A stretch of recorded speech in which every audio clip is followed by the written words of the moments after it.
And just same meat, different gravy. It used to be a real bugbear of mine when I was young that mortgage What do you mean you are young? Yeah, I know, but I know I am, but I've got the old mask on today. I can just remember when I bought my first house, that I was living in rental accommodation in the East End of London, and I got some money together and enough for a decent deposit, and I was looking at buying a house. But I would have preferred to have stayed in and around the East London area because my kids were all at school, etc., etc., etc., etc.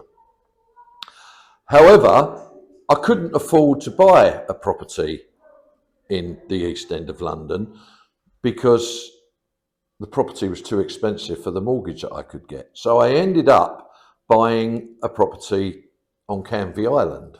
Oh. Okay, now the irony of that is that every day I travelled back to my offices in Leighton, and when I actually added up what I was spending on fares every month and added that to my mortgage repayments, I could have afforded a mortgage for that amount of money and still stayed in the East End of London, because they never used to take into account travelling. But I understand now that that's not the case, that some lenders will actually add that into your outgoings, where they never ever used to. It used to be done purely on income. Yeah.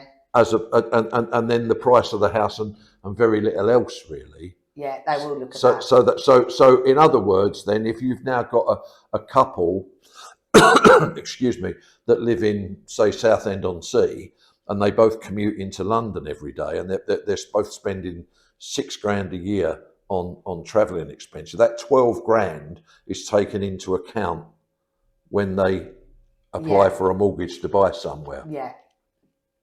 Okay. Yeah. Good.